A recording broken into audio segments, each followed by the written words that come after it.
Hi there, Spitfire here with Game Mode 5, and in this guide you will see how to survive your very first few levels in Orcs Must Die. Now this will not be a 5-sculling guide, we will focus on that in a later episode.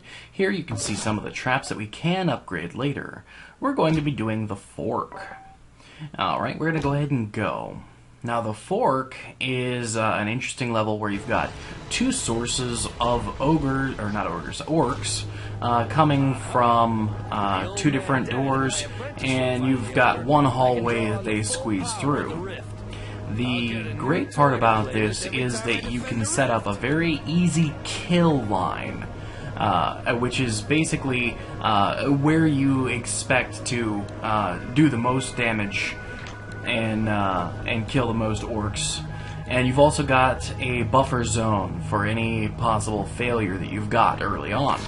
You also have the additional safety of having a paladin in the back there in case anything goes wrong or if they get a little bit crazy for you.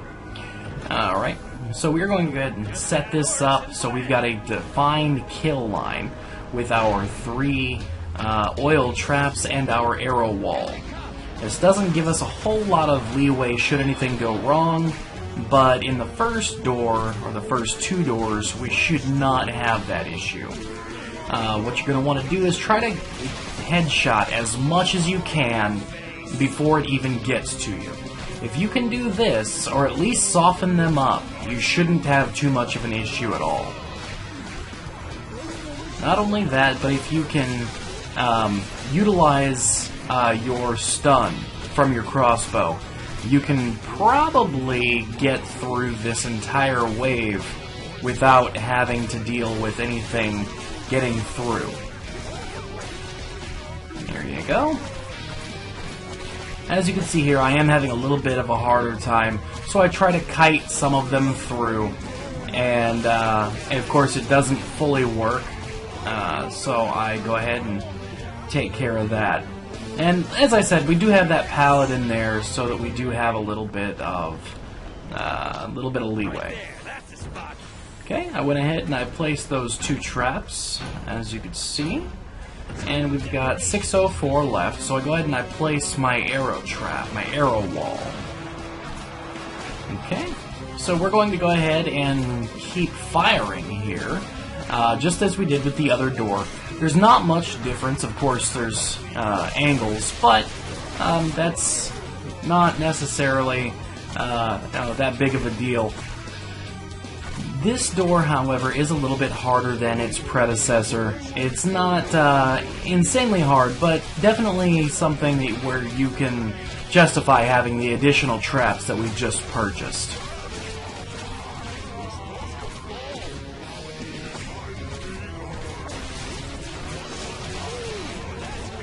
Right? And again, if you remember from the previous video, we talked about combos. That's not necessarily something that we're focusing on at this point.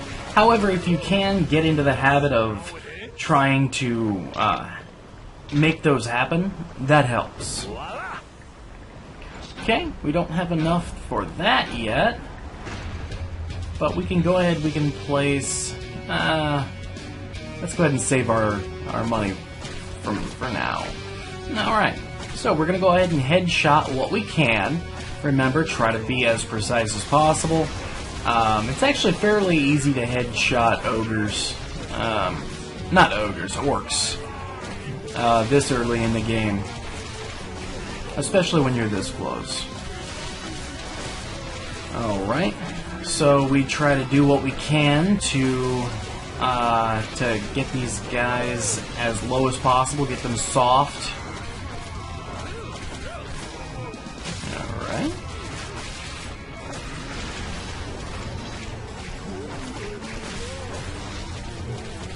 Okay. So as you can see, they are pretty much dying where we want them to die, except for this group here. Now we will have to call upon our paladin, and you're going to want to utilize him as much as possible. There we go.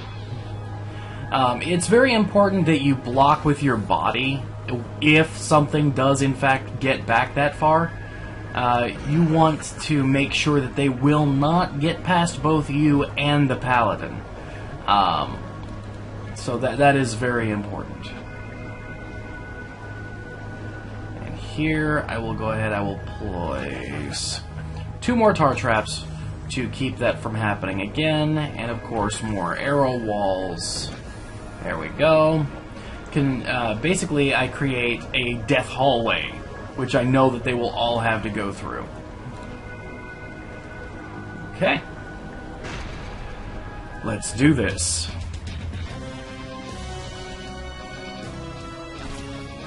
Alright. So I'm doing my regular thing. I am softening them up from a distance and trying to get them to all rush this area at once. The reason I want them to rush this area at once and die as quickly as possible is those combos. The longer they live once they hit that line, the fewer combos I get. The more trouble it causes me.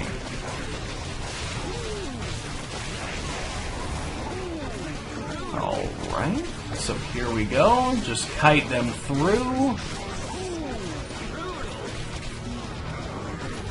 And as you can see, they have gotten through.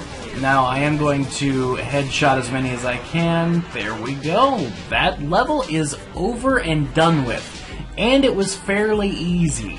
If you follow this trap guide, you will definitely 4-skull this, and if you happen to find a way to do it a little bit faster than what I did, that 5th skull will be yours.